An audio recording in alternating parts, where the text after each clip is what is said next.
Graça e paz em nome de Jesus. Amém. Vamos abrir em Colossenses capítulo 3. E hoje estaremos encerrando o capítulo 3. A partir do versículo 22, nós iremos retomar de onde nós paramos na semana passada, onde nós vimos o dever da esposa, o dever do marido, dos filhos, do pai, e fomos até o versículo 21. E hoje nós iremos continuar aqui o raciocínio de Paulo, a partir do versículo 22. E iremos até o capítulo 4, versículo 1. Diz assim: servos, obedecei em tudo o vosso Senhor, segundo a carne, não servindo apenas sobre vigilância, visando tão somente agradar a homens, mas em sigileza de coração, temendo ao Senhor. Tudo quanto fizerdes, fazei-o de todo o coração, como para o Senhor e não para os homens, cientes de que recebereis do Senhor a recompensa da herança. A Cristo, o Senhor, é que estáis servindo.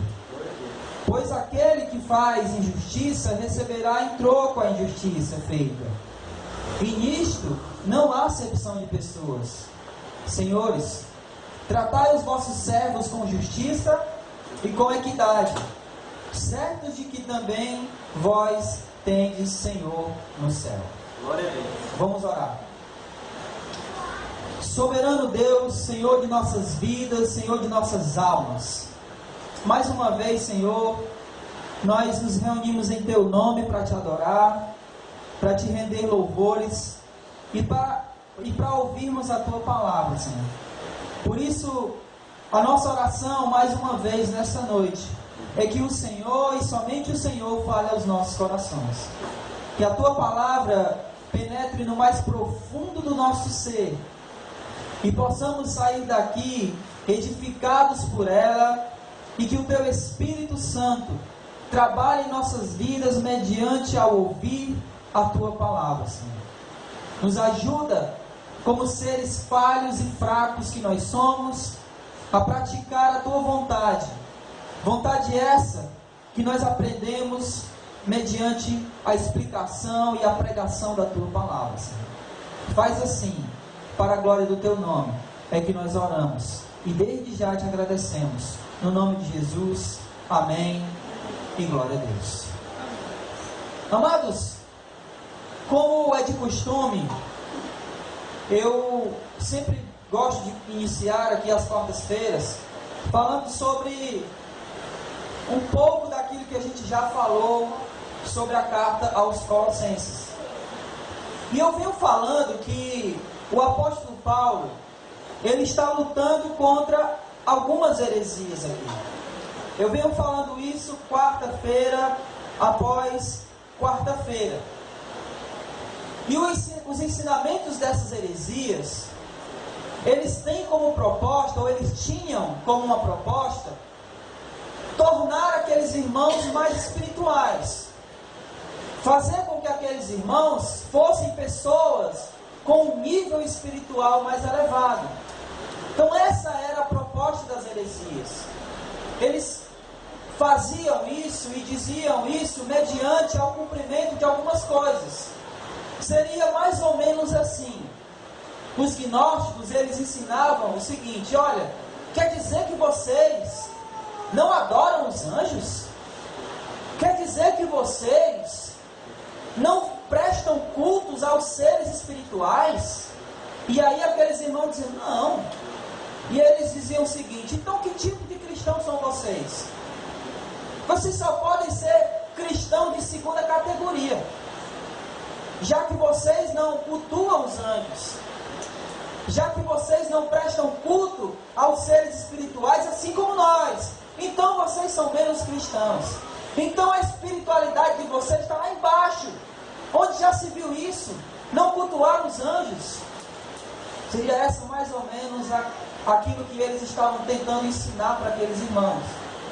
Talvez se fosse hoje em dia, seria mais ou menos assim: e vocês, irmãos, não falam a língua dos anjos?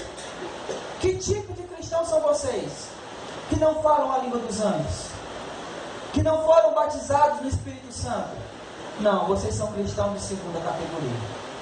Vocês não são verdadeiramente cristãos. Ou a espiritualidade de vocês está tão lá embaixo que nem a língua dos anjos vocês sabem falar. Se fosse hoje, mais ou menos seria isso. Eu estou tentando aqui relacionar o ensinamento de antes com o ensinamento de hoje, tá certo? Os ascéticos diriam o seguinte: não, peraí, vocês estão se contaminando com as coisas que vocês estão tocando. Vocês não podem se contaminar com esse tipo de coisa. Vocês estão tornando o corpo de vocês impuros. E aí Paulo, defendendo que isso não era verdade, acompanha aí, por favor. Versículo 21 do capítulo 2, ele diz assim: não manusieis isto, não proveis aquilo, não toqueis naquilo outro. Os ensinamentos aqui era que se você comesse determinada coisa, você ficaria impuro. Se você manuseasse determinada coisa, você ficaria impuro. Ou talvez até se você apenas tocasse em alguma coisa, o seu corpo estaria impuro. Se fosse hoje, talvez o ensinamento seria o seguinte: peraí, quer dizer que vocês estão manuseando instrumentos musicais? Vocês estão impuros. Vocês estão em pecado. Que tipo de cristãos são vocês? Cadê a espiritualidade de vocês? Vocês estão usando instrumento. Estou tentando aqui trazer o ontem e o hoje, para ficar mais claro. Mas aí vinham os legalistas e diziam o seguinte: peraí, vocês não podem ser espirituais. A espiritualidade de vocês está muito baixa. Vocês são cristãos de segunda categoria porque vocês não guardam as leis.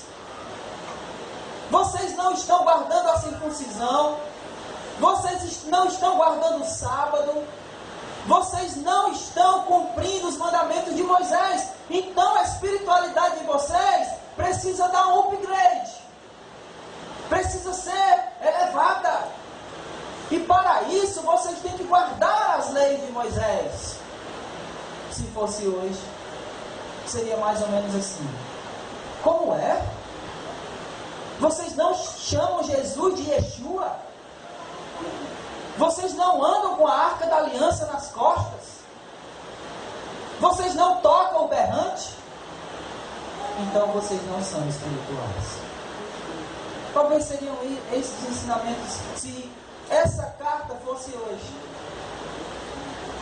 E aí o apóstolo Paulo, ele vai dizer o seguinte: olha, todas essas coisas aí não tem poder nenhum contra a sensualidade. É o que ele diz no versículo 23. Dê uma olhada aí, por favor. Tais coisas, com efeito, têm até aparência de sabedoria, como o culto de si mesmo, e de falsas humildades, de rigor ascético. Todavia, não tem valor algum contra a sensualidade. E Paulo vai dizer que a maneira correta de expressar se nós verdadeiramente somos espirituais ou não, não é praticando essas coisas.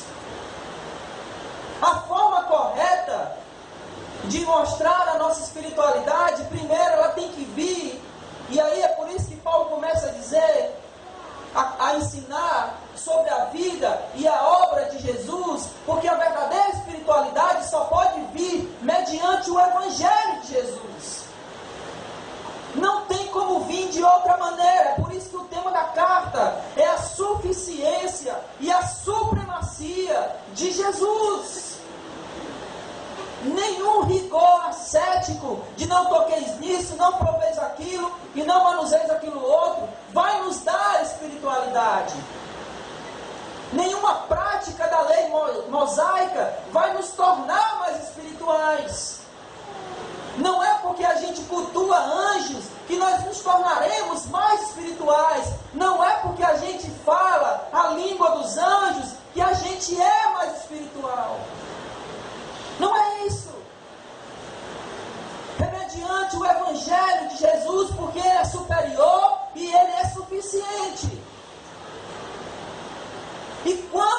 Evangelho atinge um ser humano, essa mudança é interna. E aí, ele começa a dizer, no versículo 5 do capítulo 3, fazei, pois, morrer a vossa natureza terrena, impureza, paixão lasciva, desejo maligno, porque a mudança precisa ser de dentro para fora. E a forma como nós vamos demonstrar ou externar a nossa espiritualidade não é mediante essas coisas aqui que eles estavam ensinando. Porque uma vez nós, com a nossa natureza transformada de dentro para fora, com o nosso coração transformado, a forma que nós vamos demonstrar que somos espirituais é nos nossos relacionamentos. Por isso, ele diz, não mintais uns aos outros. Por isso ele diz, suportai uns aos outros. Por isso ele diz, perdoai uns aos outros. Porque a nossa espiritualidade não se mede praticando leis. A nossa espiritualidade não se mede cultuando. A nossa espiritualidade não se mede se nós estamos impuros ou não impuros, mediante algo que a gente usa ou deixa de usar. A medida da nossa espiritualidade são os nossos relacionamentos. É por isso que Paulo diz, no versículo 18, olha, irmã, seja submissa. Porque se você estiver no culto todos os dias que tiverem cultos, se você passar o dia inteiro orando, jejuar e tudo mais, mas se você não for submissa ao seu marido, você não é espiritual. Você não está agradando a Deus. Então não adianta tanto tempo que se passa em oração, tanto tempo que se passa em leitura da palavra, tanto tempo que se passa em cultos, se isso não desenvolver de forma prática, não desembocar de forma prática nos nossos relacionamentos, não somos espirituais. Porque a nossa espiritualidade se mede nos nossos relacionamentos. É por isso que ele diz, maridos, amai as vossas esposas. Não adianta você ser visto pela congregação, pela comunidade, como um homem de Deus, se você não amar a sua mulher. Não adianta.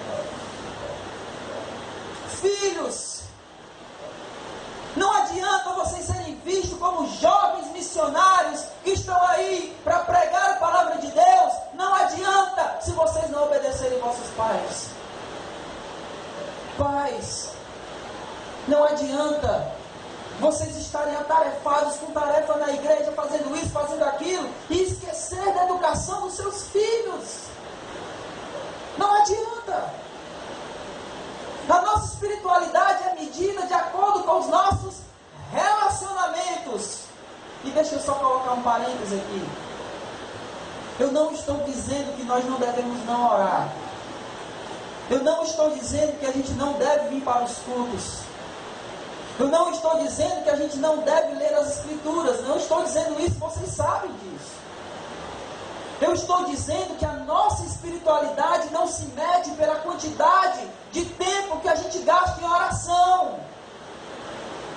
Se a gente ora é porque a gente é espiritual. Não é o tempo que se gasta em oração que vai demonstrar se eu sou espiritual ou não. É os meus relacionamentos. São eles. Porque quando nós nos relacionamos, as máscaras, e principalmente em casa, a máscara cai. Em casa, nós demonstramos quem verdadeiramente nós somos. Tem até uma historinha, né, da criança que fala com o pastor, pastor, a gente pode morar aí na igreja? Vocês conhecem essa história? Porque em casa meu pai é o Satanás, mas aquele é um santo. Então a nossa espiritualidade é medida pelos nossos relacionamentos. E Paulo trouxe aqui, a partir do versículo 18, isso para um cunho mais pessoal, a família. E nós já vimos a parte da esposa, do marido, dos filhos, e vimos dos pais. E aí Paulo chega aqui no versículo 22 a quem? A quem? Os servos. Antes da gente falar qualquer coisa aqui sobre os servos, deixa eu explicar, porque o Paulo está falando da família. E por que Paulo coloca aqui os servos? A palavra servo aqui é literalmente escravo. Então naquela época existiam escravos. Existiam pessoas que pertenciam a uma família. E Paulo está escrevendo para essas pessoas. É como se fosse um mordomo, mas um mordomo que pertence àquela família. Então é nesse contexto, por isso que os servos aqui entram no contexto da família, porque eles estavam lá, eles faziam parte de lá, eles pertenciam àquela família. Aquela família eram os donos daqueles servos, daqueles escravos. Amém? Amém. Como eu disse na semana passada, eu quero fazer uma aplicação aqui de servo e senhor entre empregado e patrão, ok? É claro que nós não vamos poder fazer todas as aplicações diretas. Quando estiveres falando de servos ou escravos, eu não posso aplicar totalmente ao empregado e vice-versa. Mas os princípios que nós pudermos aplicar aqui, quando estivermos falando de servo, nós pudermos aplicar ao empregado, isso aí nós vamos aplicar. Amém? Amém. Até aqui todo mundo está entendendo? Amém. Então, notem que Paulo está trabalhando aqui a espiritualidade nos relacionamentos, que são os relacionamentos que nós expressamos a nossa espiritualidade. Ele está falando da família. Eu não sei se vocês notaram, mas quando Paulo vai falar da esposa, ele gasta quantos versículos para falar da esposa? Quantos? Quantos? Só um.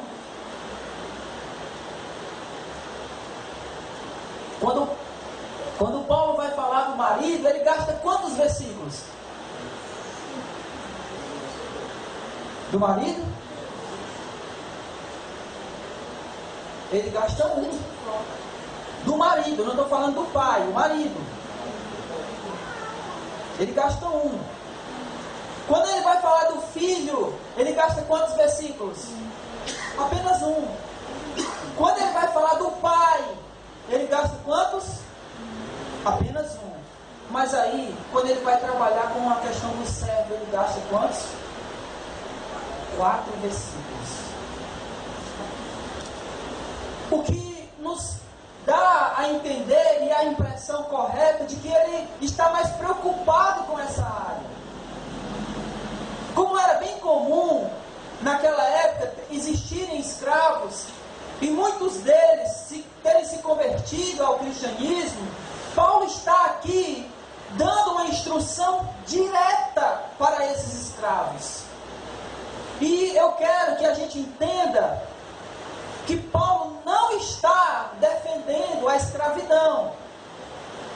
Essa não é a intenção do apóstolo Paulo.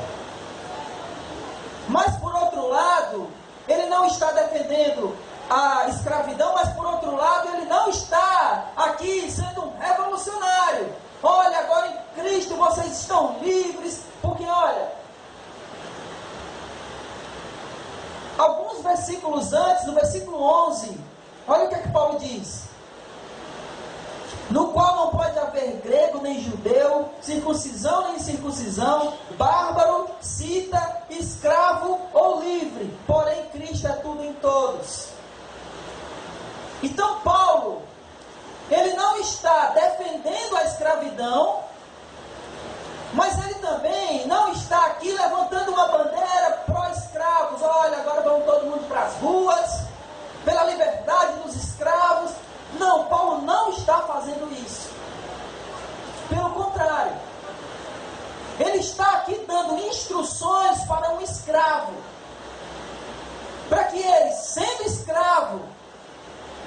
continue sendo um cristão. Eu quero que vocês entendam uma coisa. Paulo não está escrevendo para um escravo cristão. Paulo está escrevendo para um cristão que estava em situação de escravidão. As duas coisas são totalmente diferentes.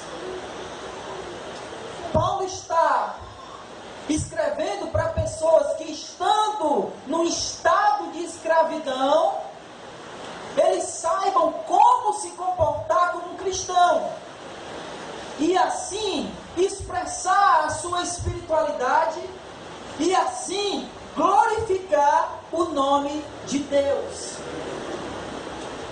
Eu estou dizendo isso, irmãos, porque não era muito difícil a gente encontrar naquela época escravos que se convertiam ao cristianismo e fugiam, porque agora eu sou livre. Não foi isso que a gente leu no versículo 11? Não existe mais escravo nem liberto, todo mundo é igual. Então o escravo que se convertia ao cristianismo, ele pensava: opa, não existe mais esse negócio de escravidão em Cristo, então eu vou embora. E Paulo está escrevendo aqui dizendo o seguinte: vocês se converteram, mas vocês precisam se submeter às leis da sociedade. E a lei da sociedade daquela época permitia a escravidão.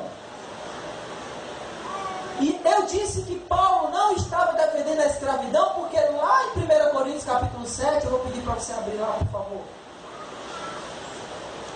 No versículo 21, ele diz uma coisa interessante sobre a escravidão.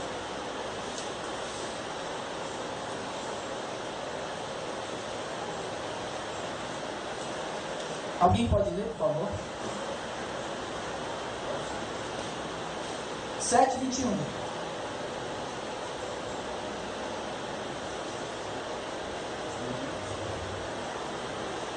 Sete, 21. 1 Coríntios capítulo 7, versículo 21. Foste chamado sendo escravo, não te preocupes com isso. Mas se ainda podes tornar-te livre, aproveita a oportunidade. Então ele está escrevendo aqui, dizendo o seguinte: olha, você está escravo, você foi chamado por Cristo sendo escravo. Sendo escravo, seja cristão. Agora, se alguém te der a oportunidade para você ser livre, aproveite. Mas não vá aqui se rebelar. Quero lembrar que Paulo escreve uma carta, registrada aqui nas Escrituras, no Novo Testamento, de um escravo que fugiu.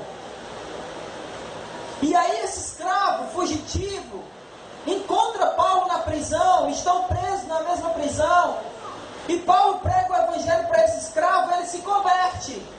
E aí o que é que Paulo faz com esse escravo? Diz assim: vai em paz, meu irmão, você está livre. É isso que Paulo fala? O que Paulo faz com esse escravo que se converteu na prisão e que tinha fugido do Senhor dele? Ninguém leu Filemão? Paulo diz para ele: olha, Onésimo, volta para o teu Senhor, te conserta lá. Tu fugiu, mas tu ainda pertence a ele. Chegando lá, ele escreve assim: olha, Filemão, aceita Onésimo não mais como escravo, mas como irmão. E a dívida que ele tem contigo, bota na minha conta.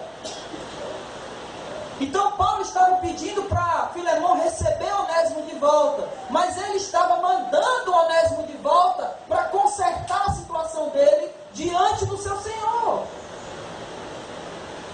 O que para nós hoje em dia é uma coisa quase absurda. A gente se converte e não quer mais consertar as coisas para trás. Tipo, você não falava com uma pessoa na rua que você mora, e aí você se converteu e continua igual. Você não vai lá procurar eu lhe machuquei, se eu lhe magoei, me perdoe. E tentar consertar aquela situação. Eu lembrando aqui do testemunho do Augusto Nicodemos, ele disse que antes de se converter, ele fez um assalto à mão armada a um posto de gasolina.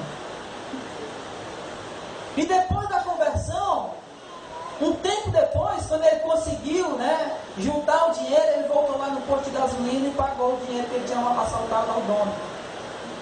Porque ele sentiu essa necessidade de voltar lá. Então, às vezes parece que Deus perdoou as coisas para trás e para mim o que vale é o para frente. Mas existem as consequências. E essas consequências a gente vai arcar com elas da nossa vida para trás. É assim que funciona a vida cristã. E Paulo está escrevendo, voltando aqui para o nosso texto, para esse escravo, para dizer que ele, mesmo sendo um escravo, mesmo continuando a ser um escravo, como ele devia se comportar, já que agora ele é um cristão. Amém? Então vamos lá ver, bem rapidinho aqui, versículo 22. Servos, obedecei em tudo a vosso Senhor segundo a carne. Como eu disse para vocês, nem tudo a gente pode fazer uma aplicação direta. Porque, por exemplo, você obedece tudo que o seu patrão manda você fazer? Nem deve, Principalmente se aquilo for contrário à vontade de Deus. Eu lembro de uma vez que eu estava junto na mesma sala com o meu chefe e ele estava muito ocupado porque o gerente tinha pedido a ele um negócio muito urgente. E aí o telefone tocou e aí ele disse assim para mim: se for para mim, diz que eu não estou aqui não. Eu sinto muito, amor, mas isso eu não vou fazer não. Eu atendi o telefone, olhei para ele com aquela cara de quem diz assim: eu não vou mentir por tua causa não. E ele entendeu. E aí eu atendi o telefone e a pessoa disse: eu quero falar com fulano. E eu disse para a pessoa o seguinte: olha, ele não está podendo te atender no momento, ele está ocupado. Liga depois. Eu quero, tá bom. Eu liguei. Tempos depois ele chegou para mim numa reunião e disse assim: eu entendo que você não pode mentir por causa da sua religião. Mas eu não ia fazer.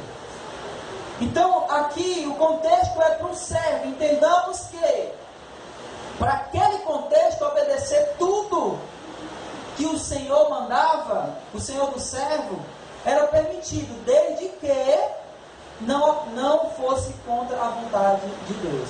Nesses casos, que aquilo que o Senhor mandava o servo fazer, se fosse contra a vontade de Deus, ele ia sofrer a pena, mas ele não iria fazer.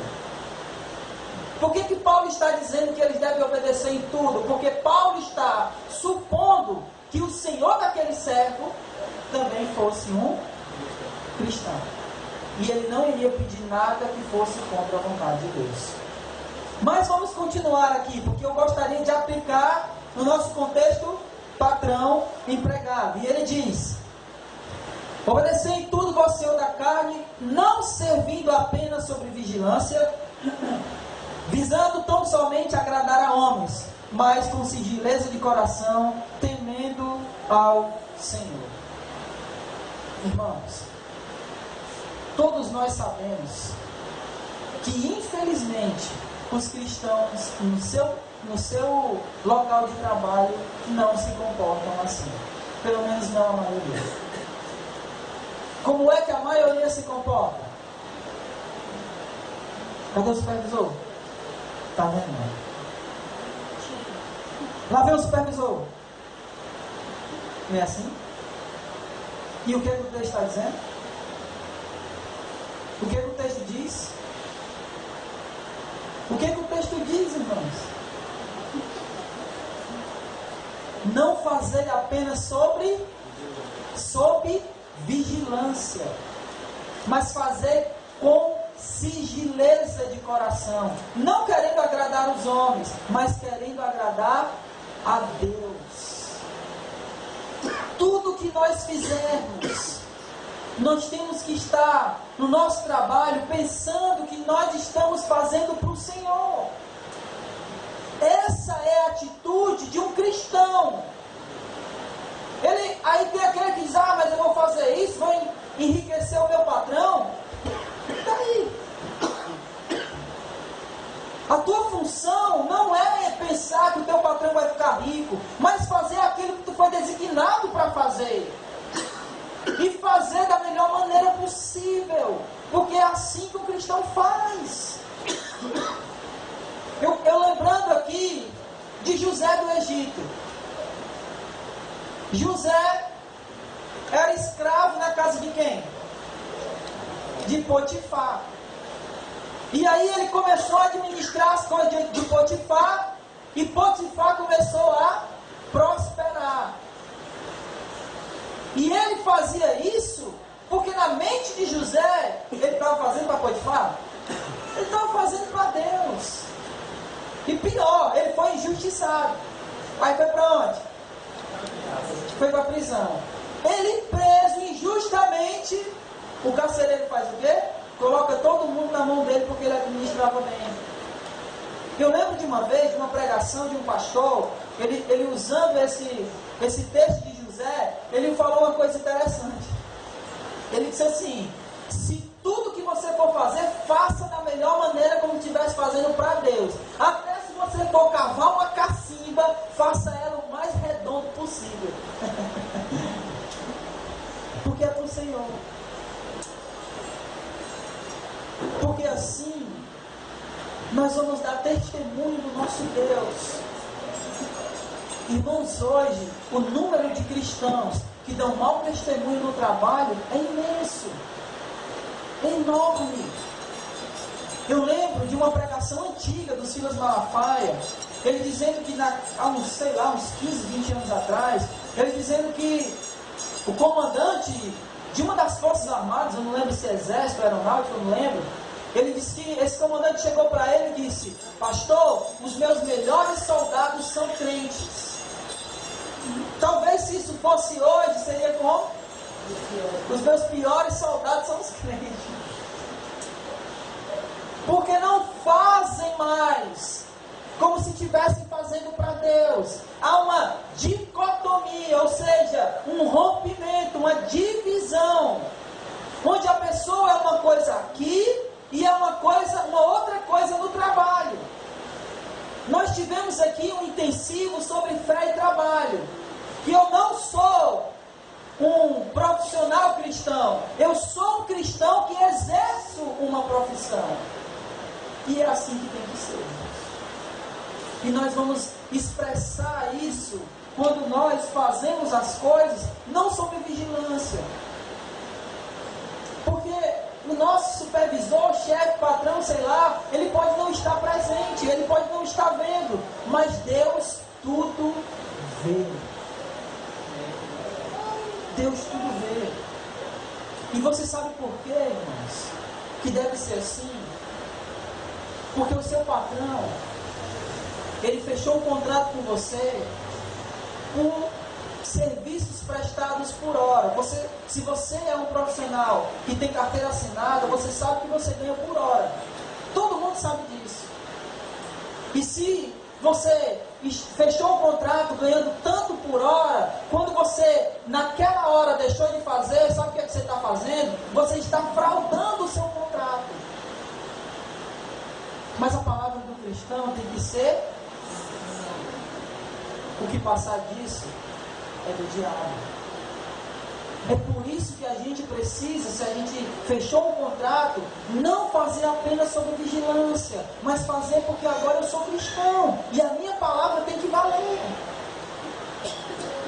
Não é muito raro hoje em dia, não é muito raro você vê cristãos que não estão nem aí para as suas palavras. Diz assim: olha, eu vou levar isso aqui e amanhã eu passo aqui para pagar, e nunca mais volta. Não funciona assim com a gente mais. Talvez funcionou antes. Eu não sei se vocês estão notando, mas está vendo como isso interfere diretamente na nossa espiritualidade. Como é que eu posso ser espiritual defraudando no meu local de trabalho? Como é que eu posso ser um cristão espiritual se eu minto? Como é que eu posso ser um cristão espiritual se eu dou a minha palavra e não cumpro? É impossível. Mas ele continua. Versículo 23. Tudo quanto fizerdes, de todo o coração, tudo quanto fizerdes, fazei-o de todo o coração, como para o Senhor e não para homens. Eu quero que vocês notem que Paulo fala a mesma coisa que ele falou no versículo 17, olha aí.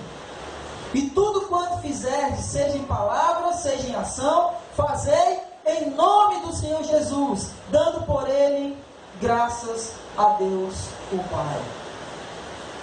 As nossas atitudes, no caso aqui, o nosso serviço, precisa glorificar a Deus.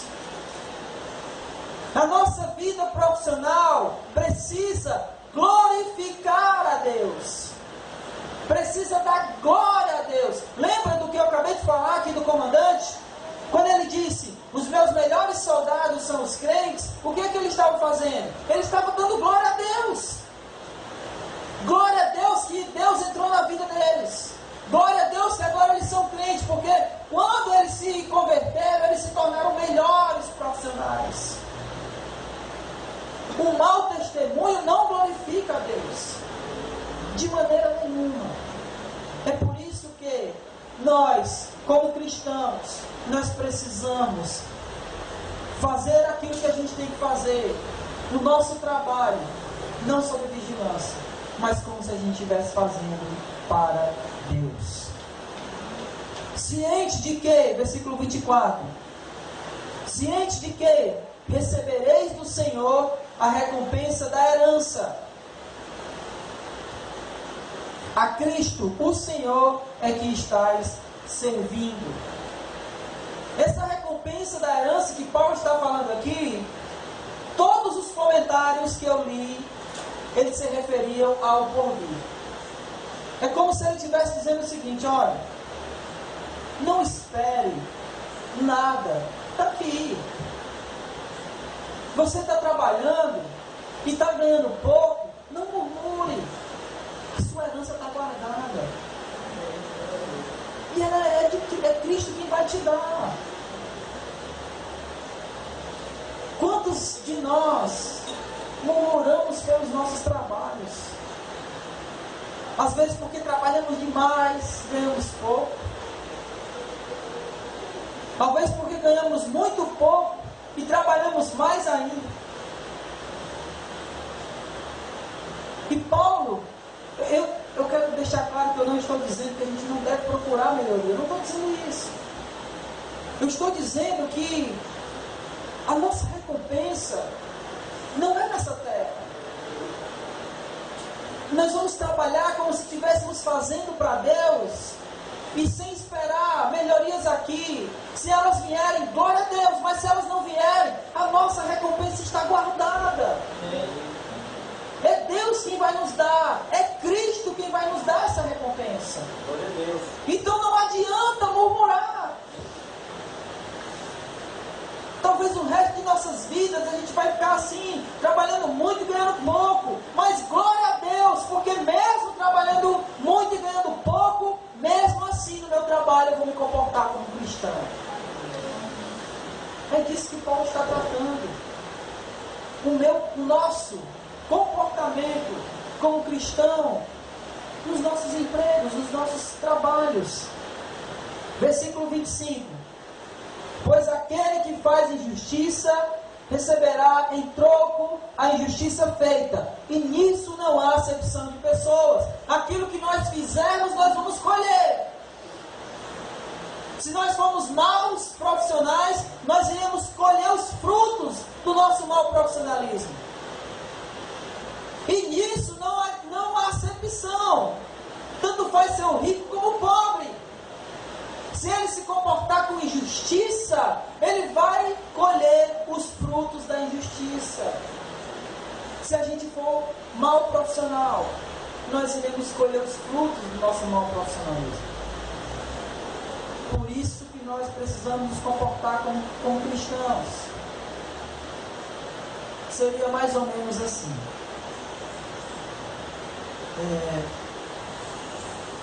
Deixa eu usar aqui a oficina do pai como exemplo.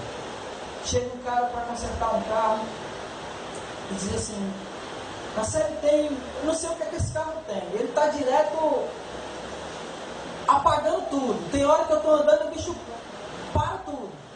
Queria que tu desse uma olhada aí. Aí ele começa a mexer lá e descobre que é um fusível. Um fusível. Custa, sei lá, acho que não custa 50 centavos, eu acho. Eu acho que é mais ou menos por aí. Só que, o que ele faz? Ele cobra, o cara chega, ele ajeitou, o carro está funcionando normal, tá, quanto é? 100 reais. 100 reais? 100 reais. E o que tu fez? Segredo do profissional.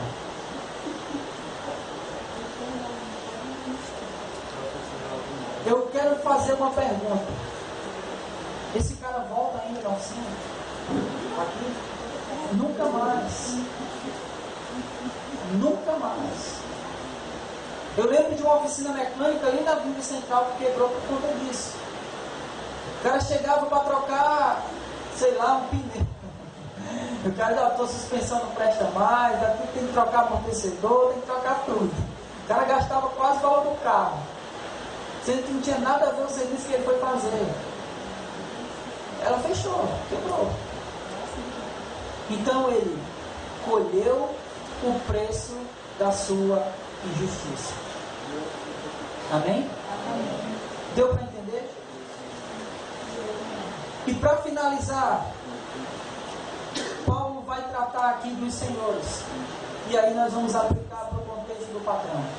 Ele diz: senhores, tratai os servos com justiça e com equidade, certos de que também vós tendes Senhor no céu.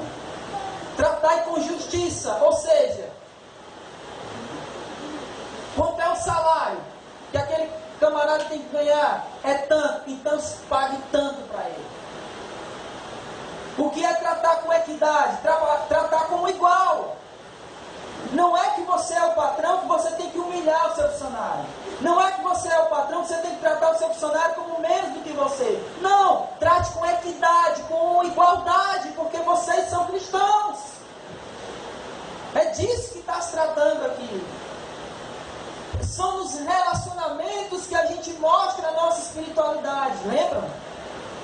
Então, se eu tratar com injustiça, ou se eu tratar com menosprezo, que cristão eu sou? Se eu não tratar os meus funcionários com justiça e igualdade. É disso que Paulo está tratando aqui. E por que nós temos que fazer isso como patrão?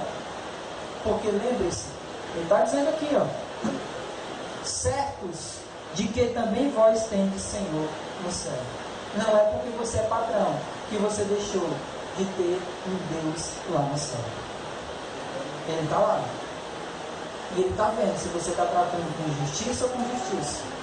Se você está tratando com igualdade ou com desigualdade.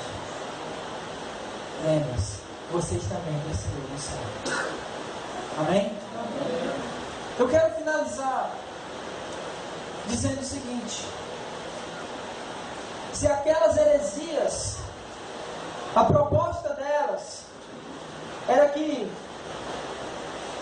se aqueles irmãos, para ser mais espirituais, eles tinham que fazer cultos aos anjos, eles tinham que não se contaminar com nada, não tocar em nada, não provar nada.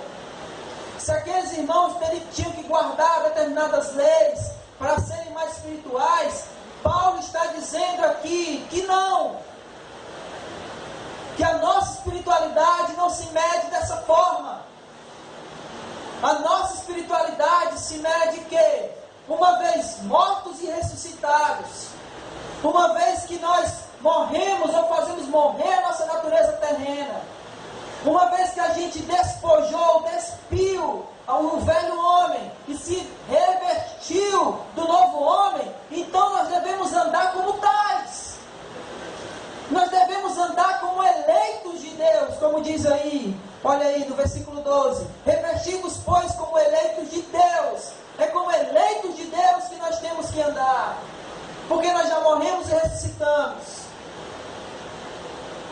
E uma vez que a gente morreu e ressuscitou, vós mulheres, se vocês querem demonstrar, se vocês querem externar, se vocês querem que isso se torne visível, se vocês querem que a espiritualidade de vocês seja vista por todo mundo, o que vocês têm que fazer não é orar mais, não é estar mais nos cultos, não é ler a Bíblia mais.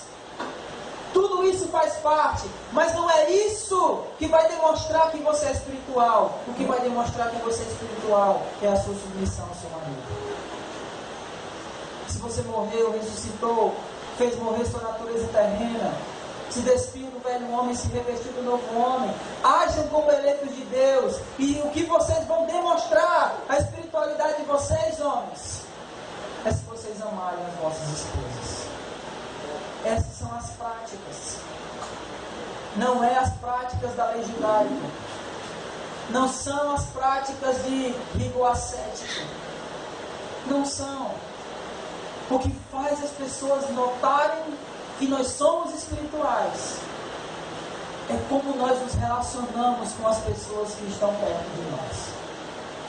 É isso que vai dizer se nós somos espirituais ou não.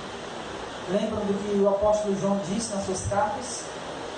Como é que eu posso dizer que amo a Deus quem eu não vejo, se eu não amar ao meu irmão que eu estou vendo? Eu me relaciono com Deus mediante o meu relacionamento com os irmãos. A minha espiritualidade demonstrada da forma como eu me relaciono com as pessoas que estão perto. Por isso, é impossível que alguém que se converte a Cristo continue sendo uma má esposa.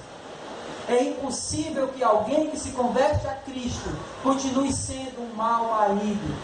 É impossível que alguém que se converte a Cristo continue sendo um mau filho. É impossível alguém que se converte a Cristo seja um mau pai. É impossível que alguém que se converte a Cristo seja um mau empregado e um mau patrão.